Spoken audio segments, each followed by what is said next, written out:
तो हम बात कर रहे थे थॉर्नडाइक के प्रयोग का।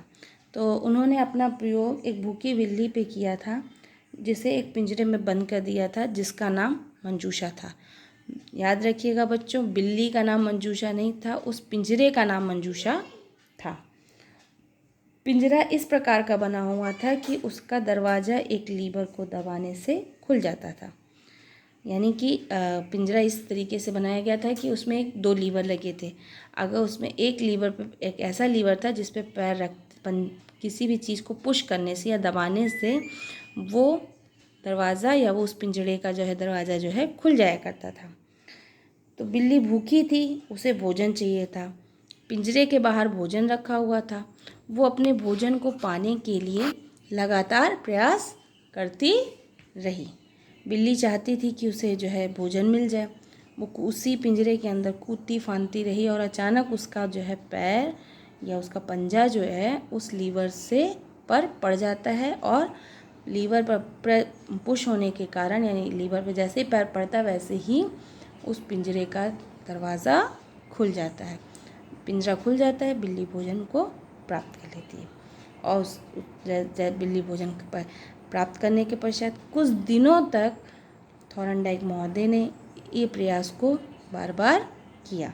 उन्होंने बार बार बिल्ली को भूखा रखा, उसे पिंजरे में बंद किया, बाहर भोजन रख दिया। बिल्ली जो है उस पिंजरे के अंदर कूदती फांदती रही और अचानक ही उसी कूद फांद के बीच में उसका पैर पिंजरे पे उस लीवर पे पड़ता है और वो लीवर दबने के कारण पिंजरा खुल जाता है। धीरे धीरे जब यही प्रयास बिल्ली से बार बार कराया गया, इस काम को बार बार करवाया गया बिल्ली से, तो एक समय ऐसा आया कि बिल्ली ये समझ गई कि इस लीवर को दबाने से पिंजरा खुल जाता है। तो अब धीरे धीरे बिल्ली जो है पिंजरे के अंदर कूद फांद कम करने लगी और वो लीवर को तुरंत दबाना शुरू कर देती थी, जिससे पिंजरा खुल जाता था।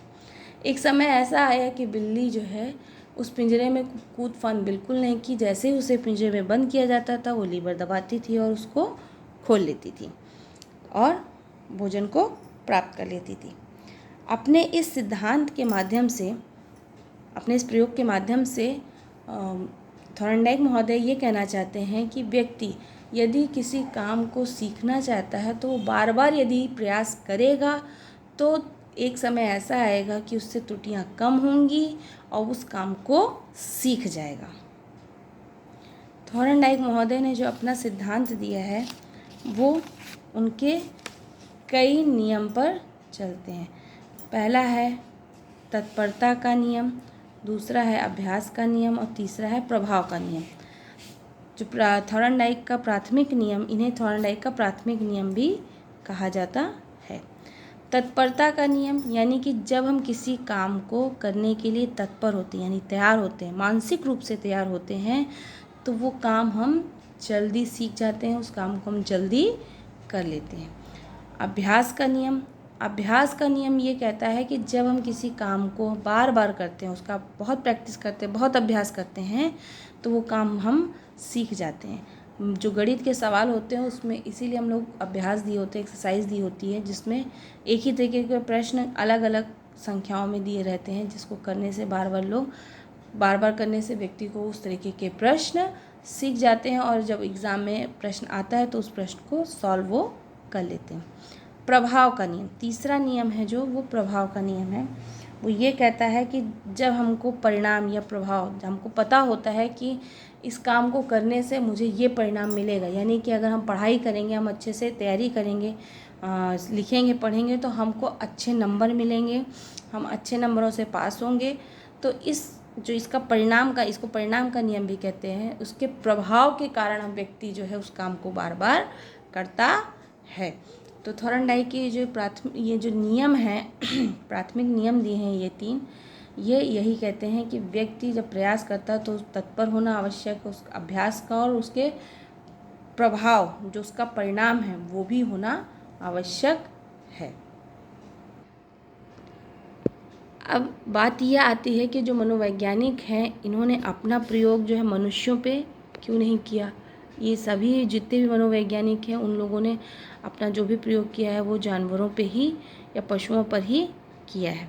तो उसका कारण ये होता है कि मनुष्यों पे किसी भी प्रयोग को कर पाना इतना आसान नहीं होता है, इसीलिए जो भी प्रयोग किए जाते हैं वो पशुओं पे किए जाते हैं और उसका सामान्यीकरण यानी कि उसका जनरलाइजेशन व्यक्तियों पर कर दिया जाता है। ये माना जाता है कि जो क्रिया या प्रतिक्रिया जानवर कर रहे हैं, किसी भी उद्दीपक के प्रति जो भी क्रिया का जो प्रतिक्रिया जानवर कर रहे हैं, उस क्रिया के प्रति मनुष्य भी उसी तरीके की प्रतिक्रिया करेगा।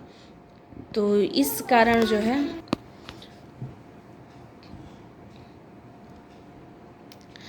अब हम देखते हैं कि जो थॉर्नडाइक थे उनका जो सिद्धांत था, उनके क्या क्या गुण थे। थॉर्नडाइक का कहना था, थॉर्नडाइक महोदय का ये मानना था कि ये जो भी उनका जो सिद्धांत था उसके माध्यम से जो व्यक्ति है वो चलना, बोलना, भोजन करना आदि ऐसी क्रियाएं इसी सिद्धांत के माध्यम से सीखता है।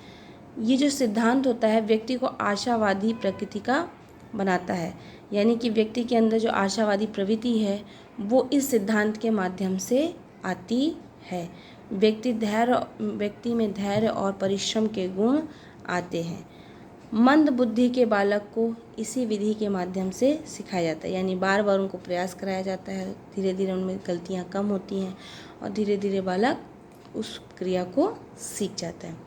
गणित विज्ञान विषय को समझने के लिए यह विधि बहुत ही उपयोगी होती है।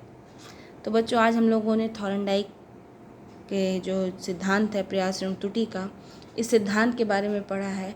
अगली क्लास में हम जो है दूसरा जो सिद्धांत है हमारा प्राचीन अनुबंधन का, जो कि पेवलोव महोदय द्वारा दिया गया है, उसको पढ़ेंगे। धन्यवाद।